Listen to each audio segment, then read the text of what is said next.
and welcome to Macros with Mythili, the ET Now show that takes a hard look at all the major macroeconomic issues and developments in India and overseas. Well, a little over a month ago, the Finance Ministry announced the setting up of an expert panel to review the Competition Act. This is the first such panel to be set up since the present law, replacing the Socialist-era Monopolies and Restricted Trade Practices Act 1969 was passed in 2002. But surprisingly, the announcement has gone almost unnoticed. And in a country where there is heated debate on almost everything under the sun. Is it because the subject is seen as much too esoteric? Or is it because we now have so many sectoral regulators that the Competition Commission, the body responsible for ensuring the Act does not just remain on paper, is now seen as largely redundant? Whatever the reason, given the close link between competition and consumer welfare, it is important that the new law strikes a right balance. That is, it addresses the changing needs of the economy, but without becoming an obstacle to growth while promoting consumer welfare. How do we do that? I have with me a panel of experts, all three of whom have long experience of competition law and practice to answer that question. So let me welcome to the show Dhanendra Kumar, former Chairman Competition Commission of India, Geeta Gauri, former member CCI, and Pradeep Mehta, founder Chairman of the Jaipur-based think tank CUTS, who has done extensive work in the area. Let me start with you, Mr. Kumar. Has the present law served the purpose for which it was intended? Take, for instance, the famous DLF case where the CCI found against the company way back in 2015, if I'm not mistaken. But that doesn't seem to have made much difference to the company's operations on the ground, given the way home buyers have been left high and dry. So if you were to rate the efficacy of the law on a scale of 1 to 10, where would you rank it, Mr. Kumar? As far as this particular case is concerned, DLF, this is a seminal case, the first case in the real estate sector, which in my view laid the foundation for the setting up of the Real Estate Regulatory Act RERA, wherein the abuse of dominance by a developer based on certain factors, unilateral change in the design of the township, number of floors in the height and the character of the building, etc., and also in the agreement certain clauses, all those things were reviewed. Now, one cannot say that it has not made any impact. In my view, it has made considerable impact. RERA has been set up in almost all the states. It's fully functional, and also a number of developers now in their advertisements, they bring out clearly that they are compliant with RERA regulations. And similarly, in a number of other cases in pharma, for instance, in pharma where associations, they were playing havoc without their NOC, no new dealer could set up office. Several other areas, and also CCI has brought out such study reports in pharma, for example. In M&A also, in reviewing, they have decided several important cases with structural and behavioral remedies. There was a mention about Google, so they have also looked at the digital space and also e-commerce. So in my view, CCI has made its presence felt. During the 8 or 9 years it has been operational so far. Would you agree with Mr. Kumar, Geeta, that even if CCI has not been a tremendous success, you wouldn't give it a 10 on 10, it has been a trigger and many things were begun because of CCI rulings? Or is the case for review only because of the rise now of new technology intensive industries, or because the Act has not quite succeeded in achieving its objectives, even for the old world economy? Geeta, would you put it that way? Yeah, I think when we began it was very good. And the DLF raises the question that for a common man, it's a competitive market. When you do have a regulator, the DLF really shows the case of an agency failure. Because we have so many departments who are supposed to look after the unequal agreement and they fail. But prices remain the same among all buyers, which is a similar thing that comes up with the healthcare thing. So how does one look at such markets? And how do you look at cartels? But apart from that, coming up to your question, that if you have what is called a perfectly competitive market, yet if you're going into a hospital from one corporate hospital to another, it's the same set of price. So, you know, a consumer will wonder, where have I gained? Should I go back to AIM? Should I go back to public health service?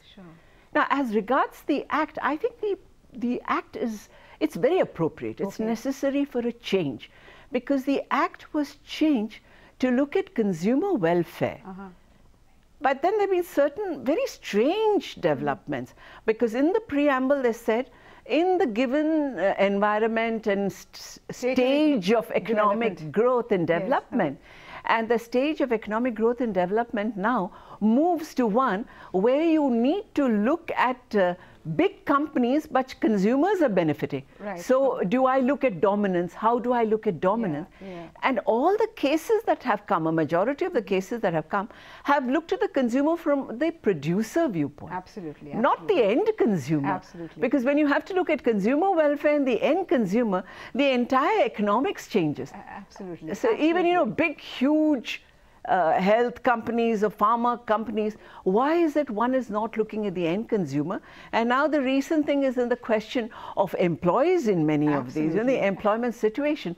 So, you know, the act has to be relooked, reworded, even defining the market.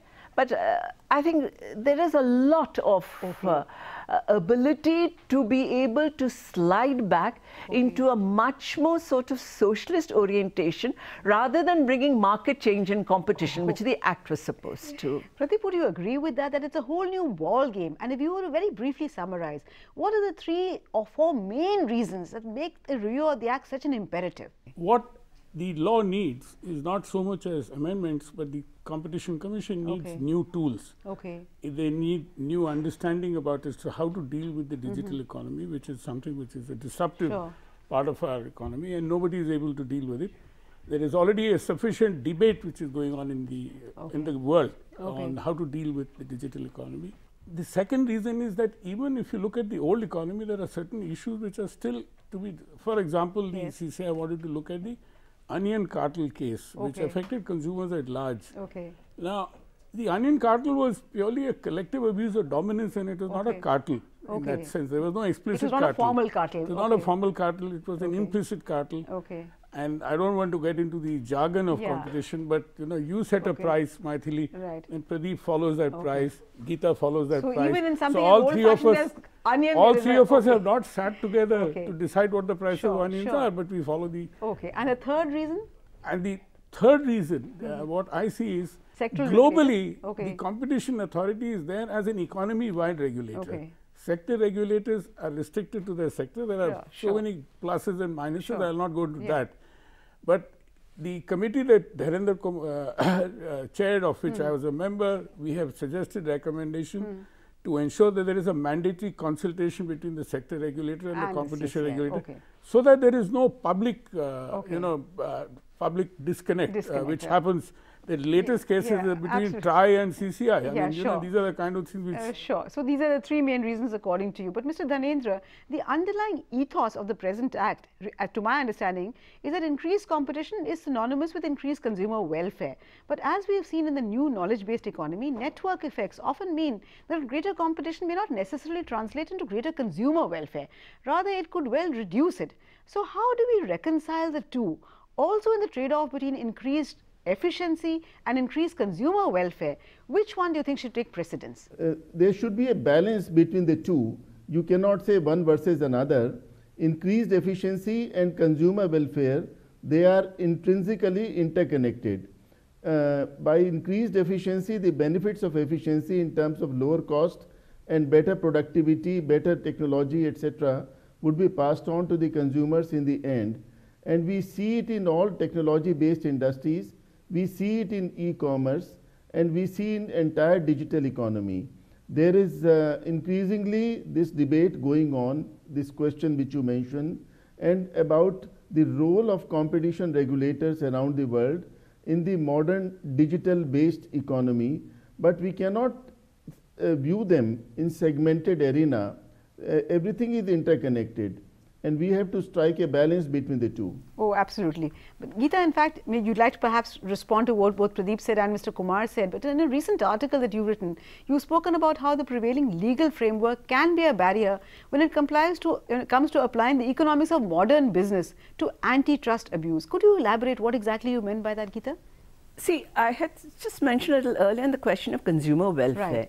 And you know, Mythili, in our simple textbooks also we're told, maximization of consumer welfare is maximization also of efficiency. You don't see a contradiction at times? No, I don't see a contradiction at all.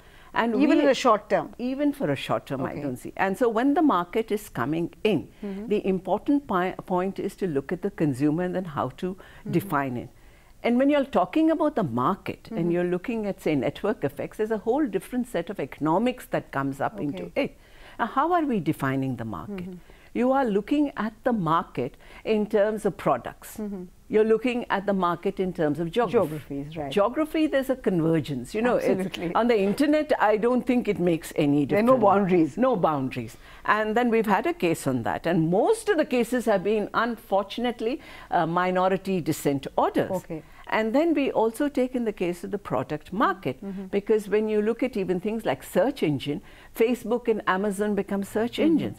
And what is a market? For a common man, a market is where transactions are taking place.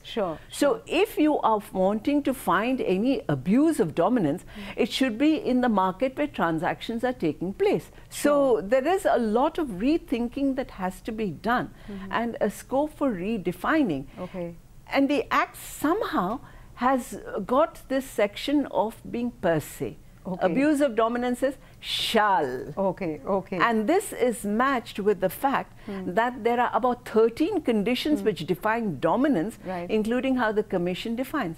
And let's not forget that this was to remove the MRTP, which was becoming so structuralist, to going into more proactive. So are we better off or not? Yeah, that's the question. Very Pradeep. In fact, Geeta talked about the fact that the integral part of the 2002 Act really is a concept of relevant market for antitrust abuse. The relevant market, the product market, is with reference to substitutability or what they call interchangeability in terms of characteristics, prices and their intended use. But as we've seen with the mobile phone now, which is a classic example, it has morphed into much more than a mere telephone, to being a mini computer, camera, etc. And so the very concept of relevant product market perhaps needs to be redefined. Likewise, relevant geographic market, as Geeta said. So what are your views? Should we do away with these concepts, relevant product market? No, you cannot do away with these concepts because there is a basic premise. Are competition laws there to promote overall welfare or consumer welfare? Let me give you an example. But Geeta said there's no difference between the two. There is a difference. There is a particular difference. Because how do you protect smaller players? Like I'm selling a product in the market, you are trying to sell the same product, so is Geeta. I don't allow you to sell the same product. I'm selling the product at a low price, which is happening particularly in many markets today. Even if you look at the American antitrust jurisprudence, they have been looking at consumer welfare standards, which are not necessarily the best standards to judge, because they do not allow healthy competition in the marketplace, and they do not really frown on anything big. Going back to the question that you raised about relevant market and geography, we are aware that, you know, with the arrival of internet and so on, the geographical market then gets, you know, makes no sense at all. Makes sense to the extent that there are border barriers. Except for things like haircut, yes, I agree, but for almost anything else. No, I agree. I mean, if you want to buy a sari from, say, Penang, for example, can the CCI then look at the sari market in the e-commerce sector, looking at the whole world? No, it cannot. Actually, e-commerce has changed the way the world. No, but there are problems. So it has to look at the kind of access of consumer to define what the relevant market is or what the geographical market is. Now, when you talked about mobile phone, what are the other instruments? It could be a feature phone, which could be also, you know, a competitor to a mobile phone. Absolutely. I may not need a smartphone. I'm happy with a feature phone. I'm not interested to go into the net, etc. Though times are changing now. Mobile phone itself in India has become a highly competitive market. But how many people buy cameras anymore, Pradeep? You know, the kind of people, I mean, we all bought cameras when we were young. Today, none of us buys a camera. None of us buy cameras. So a phone has become a camera. You don't even buy a film roll. Absolutely. So the whole world. Even if you had a camera. So one can no longer talk of products, etc., or about geographies. But I'm afraid it's time for us to slip into a very short break. But please do stay with us. We'll be back very soon.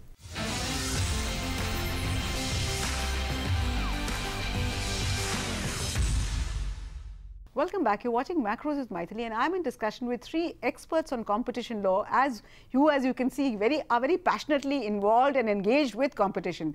So we're going to continue the discussion. I'm going to move to Mr. Kumar right now. Mr. Kumar, in the new world of today, data is king, and the new entry barrier is often access to data. But can we compel existing players to share their data? And if we can't, how are we going to ensure that one of the basic tenets of competition, freedom to enter, is preserved? As you rightly said, data is very important, and there are issues of big data. In every transaction, data is generated, and the players they are repository of these data, and at times this data creates entry barriers for the new players. It is difficult to say that this data should be shared, yet there are issues which generation of this big data and the storage and usage of this data generates. So at times there would be issues of abuse of dominance and restriction on the entry of new players. Without this data and essential data, it may be difficult for the new players to enter. So there has to be need of looking into the aspects of what data would generate, is being generated, which creates barriers for the new players and what needs to be shared. I think the competition authorities around the world and economists may need to look at it. Geeta, maybe you'd like to address that issue also, but I just wanted to move beyond to the question that we were talking about sectoral regulators. The fact is that with growing specialization, we're seeing the rise of more and more sectoral regulators. If you take the issue of just real estate, for instance, you have the Competition Commission, you have RERA, and now you have the IBC also trying to protect the rights, interests, and of course you have the consumer courts. So vis-a-vis sectoral regulators, does the Competition Commission really have a role? Is it going to be the overarching, regulator or the decider that for consumer welfare? How do one solve this kind of friction? Can you have consensus? Can you have discussion? How does one go about it? Let me put it in a slight historical background. The first sector regulators came up in what was considered as natural monopoly. Okay. The telecom. Right. And then came the electricity. But the natural monopoly component has become almost nil, so zero. So which means there's competition, but this is competition between big players. Right. And the concept of competition, mergers and understanding of this comes into the Competition Commission area. The Commission may not have that kind of sectoral regulatory expertise. Right. But what is also more interesting, which I have tried to find out, many people want regulators everywhere. Okay. And you really don't need regulators everywhere if you can make the market function, to make it accountable. And that has somehow not been followed, whether it's in the telecom or the electricity, there's slow movements. But I would take it even with RERA. It was an agency failure, so we created RERA. Okay. But now that there is a RERA, is there still a need for a Competition Commission? Now that you have what does RERA do? You still need the Competition Commission, because as I said, prices of houses have not gone down to buy.